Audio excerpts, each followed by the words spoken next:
Hello friends, तो आज हम शुरू कर रहे हैं क्लास 12th की ज्योग्राफी। पहले मैं बता दूं कि इसमें जो है वो 3 बुक हैं। एक है वो प्रैक्टिकल की बुक है और 2 बुक है जो है उनमें से एक वर्ल्ड की बुक है और एक इंडिया की बुक है। तो अपन पढ़ रहे हैं वर्ल्ड वाली बुक, फर्स्ट बुक। इस फर्स्ट बुक का नाम है मानव भूगोल के मूल सिद्धांत। First book geography. तो इसका हम फर्स्ट चैप्टर आज पढ़ने वाले हैं, मानव भूगोल, प्रकृति एवं विषय क्षेत्र। तो सबसे पहले अपन जान लेते हैं ज्योग्राफी के बारे में कुछ। तो ये जो ज्योग्राफी वर्ड है वो कहाँ से आया, अपन को पहले वो जानना है। या ज्योग्राफी वर्ड का मतलब क्या होता है, भूगोल का अर्थ क्या होता है। तो इसका अर्थ होता है पृथ्वी का वर्णन करना। ये 2 वर्ड से मिलकर के बना है, 2 शब्दों से मिलकर के बना है। वो हैं जियो और ग्राफोस। जियो का मतलब होता है पृथ्वी और ग्राफोस का मतलब होता है वर्णन करना, यानी कि टू डिफाइन। तो ज्योग्राफी का मतलब क्या हो गया, उसका मतलब हो गया पृथ्वी का वर्णन करना, टू डिफाइन अर्थ। भूगोल में हम पृथ्वी का वर्णन जो किया होता है उसके बारे में अध्ययन करते हैं। फिर आता है कि हम भूगोल क्यों पढ़ते हैं या भूगोल पढ़ने का हमारा उद्देश्य या हमारा सरोकार क्या होता है। तो वो है कि पृथ्वी को मानव के घर के रूप में समझना व उन सभी तत्वों का अध्ययन करना है जिन्होंने मानव को पाला है या उसे पोषित किया है। फिर एक चीज़ आती है द्वैतवाद। ये द्वैतवाद क्या होता है, तो इसको हम इंग्लिश में कहते हैं ड्यूअलिज्म। इसमें क्या होता है कि भूगोल में जो होता है वो द्वैतवाद चलता है, यानी कि अगर कोई भी मुद्दा है तो उस पर जब 2 मत होते हैं तो उसे हम द्वैतवाद कहते हैं। जैसे भूगोल में हम देखते हैं, हमने क्लास 11th में जो है वो भौतिक भूगोल पढ़ी थी, यानी कि फिजिकल ज्योग्राफी, और हम पूरी क्लास 12th में पढ़ने वाले हैं मानव भूगोल, यानी कि ह्यूमन ज्योग्राफी के बारे में। तो कुछ लोग कहते हैं कि वो क्या करते हैं कि मानव भूगोल का समर्थन करते हैं, और कुछ लोग कहते हैं कि हमें भौतिक भूगोल पढ़ना चाहिए। कुछ लोग कहते हैं कि क्रमबद्ध भूगोल, तो कुछ कहते हैं प्रादेशिक भूगोल, कुछ कहते हैं नोमोथेटिक और कुछ कहते हैं इडियोग्राफिक। इस प्रकार द्वैतवाद भूगोल में चलता है। परंतु इसके बाद में एक ही निष्कर्ष निकल के आता है कि प्रकृति व मानव जो हैं वह अलग अलग नहीं है, वे अविभाज्य तत्व हैं और इन्हें हमें पूर्णता में ही देखना चाहिए। फिर आता है कि जो हमारी पृथ्वी है उसका वर्णन हम ज्योग्राफी में करते हैं, तो हम उसका वर्णन थोड़ा इजी करने के लिए उसे हम 2 भागों में बांटने वाले। उससे पहले हम देख लेते हैं कि जो पृथ्वी होती है उसके 2 घटक मुख्यतः होते हैं। एक तो होता है भौतिक घटक, फिजिकल, और एक होता है मानवीय घटक या जैविक घटक या सांस्कृतिक घटक, मैन मेड। भौतिक घटक में क्या आता है, तो भौतिक घटक में हम देखते हैं कि जो भू की आकृति होती है, मृदा कैसी है, किसी स्थान विशेष की जलवायु कैसी है, वहाँ का जल कैसा है, वहाँ पर खनिज कौन से पाए जाते हैं, वहाँ पर कौन सी वनस्पति, कौन से जंतु पाए जाते हैं। और मानवीय घटक या सांस्कृतिक घटकों में हम क्या पढ़ते हैं, तो उन फैक्टर्स जो होते हैं उनमें हम पढ़ते हैं कि घर, गांव, सड़क, नगर, रेल, हवाई जहाज, खेत, बंदरगाह, दवाइयाँ और नहर, ये सब मानव निर्मित होते हैं। जैसे हम देख सकते हैं कि यहाँ पर कुछ भौतिक घटक दे रखे हैं, जैसे वनस्पति है, जल है। तो वनस्पति क्या होता है कि उसमें कोई भी, जैसे हम जंगल में गए तो वहाँ पर हमें अनेक प्रकार के, जैसे कुछ भी जो पेड़ पौधे होते हैं वो हमें मिल जाएंगे, तो वो वनस्पति के अंतर्गत आते हैं, जो भौतिक घटक में आ जाएगा। लेकिन जब किसी एक विशिष्ट चीज़ की खेती कर दी जाए, तो उस प्रकार जैसे हम मानव के लिए गेहूँ बड़ा उपयोगी होता है, तो मानव उस गेहूं की ही अपने एक खेत का निर्माण करता है और उसमें वो गेहूं को उगाता है। तो जो खेत होता है, फील्ड, ये मानव निर्मित होता है और वनस्पति होती है वो भौतिक घटकों के अंदर आ गया। उसी प्रकार जल होता है और जल का उपयोग करके मानव ने नहर बनाई है, तो वो आ गया मानवीय घटकों में। ठीक है।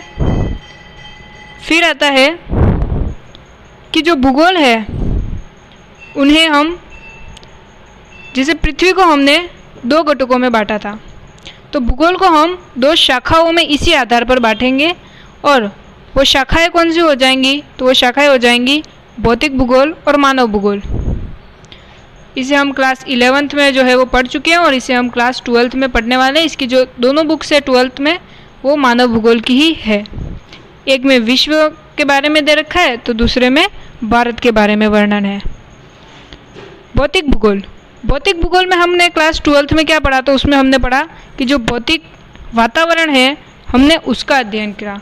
हमने उसमें जलवायु के बारे में पढ़ा, हमने उसमें मृदा के बारे में पढ़ा, इस प्रकार की चीज़ें हमने उसमें पढ़ी थी।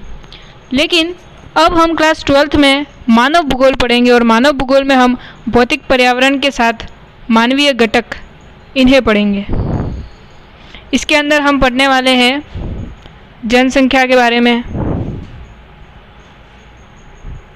कहाँ पर मानव ने नहरें निर्मित की है, ऐसी चीज़ों के बारे में हम ज़्यादा पढ़ने वाले हैं। फिर आता है कुछ परिभाषाएं दे रखी है जो एग्ज़ाम के पॉइंट ऑफ व्यू से बहुत इम्पोर्टेंट भी है।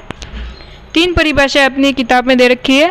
पहली है रेडजेल की, जिन्होंने संश्लेषण यानी कि सिंथेसिस पर जोर दिया अपनी परिभाषा में। उन्होंने कहा कि मानव भूगोल मानव समाजों और धरातल के बीच संबंधों का संश्लेषित यानी कि सिंथेसिस स्टडी है, अध्ययन है। फिर आती है एलन सैंपल की परिभाषा। ये रेडजेल की शिष्या थी। जो रेडजेल थे इनकी शिष्या थी एलन सैंपल। इन्होंने कहा कि मानव भूगोल अस्थिर पृथ्वी और क्रियाशील मानव के बीच परिवर्तनशील संबंधों का अध्ययन है। इन्होंने गत्यात्मकता पर जोर दिया यानी कि डायनामिज्म पर जोर दिया। ठीक है। और तीसरे नंबर पे आ जाते हैं विडाल डी ला ब्लाश। उन्होंने कहा कि हमारी पृथ्वी को नियंत्रित करने वाले भौतिक नियमों तथा इस पर रहने वाले जीवों के मध्य संबंधों के अधिक संश्लेषित ज्ञान से उत्पन्न संकल्पना है। इन्होंने संभववाद पर जो है वो जोर दिया था। इसके बाद में हम देखते हैं कि मानव का प्रकृतिकरण और संभववाद जो है उसके बारे में अपन पढ़ने वाले हैं यहाँ पर। तो आप यहाँ पर देख सकते हैं कि जिस प्रकार एक मानव होता है उसने प्रकृति के नियमों को समझा और प्रकृति के नियमों को समझने के पश्चात उसने तकनीकी का विकास किया। मानव है उसने प्रकृति के नियमों को समझा और उन्हें समझकर उसने तकनीकी का विकास किया। और आप यहाँ देख सकते हैं जिस प्रकार ये एक रॉकेट है उसका निर्माण किया, घर का निर्माण किया, खेत, नहर, इनका निर्माण करना प्रारंभ कर दिया मानव ने। ठीक है, ये आप देख सकते हैं। फिर इसके बाद में आता है मानव का प्रकृतिकरण जो अपन पढ़ रहे थे और प्रकृति का मानवीकरण। 2 चीज़ें हैं यहाँ पर। तो सबसे पहले है मानव का प्राकृतिकरण। मानव का प्राकृतिकरण क्या होता है? तो मानव का प्रकृति के अनुसार स्वयं को ढालना। जैसे एक आदि मानव होता है वो शुरुआत में अपने आप को प्रकृति के अनुसार ढाल लिया करता था।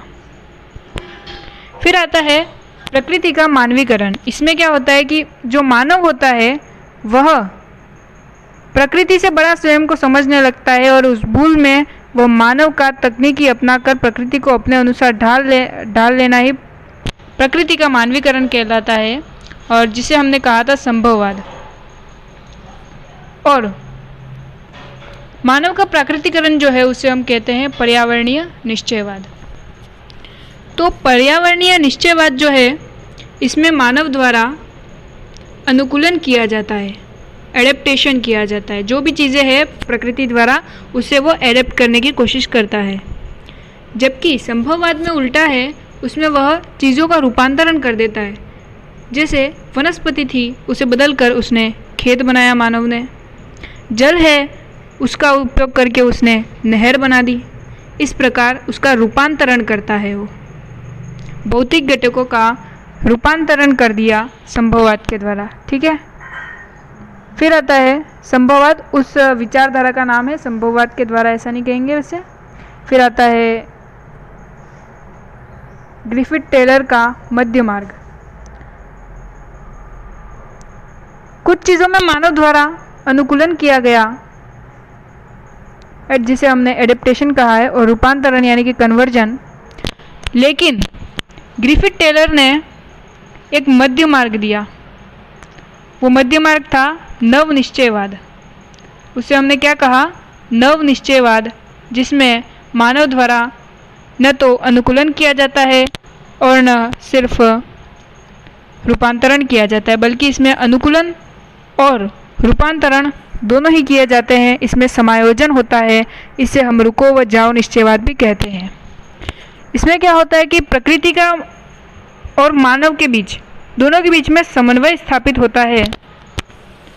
यह मध्य मार्ग जो है वो ग्रिफिथ टेलर ने दिया था।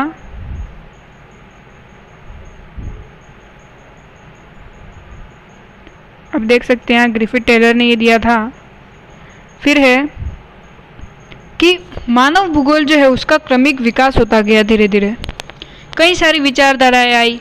उनमें से एक विचारधारा है 1970 का जो दशक था, उसमें 3 विचारधारा आई नहीं। वो 3 विचारधाराएं कौन सी थी? तो एक थी कल्याणपरक या मानवतावादी विचारधारा, दूसरी थी अमूलवादी या रेडिकल, और तीसरी थी व्यवहारवादी विचारधारा। कल्याणपरक विचारधारा जो थी उसमें शिक्षा, स्वास्थ्य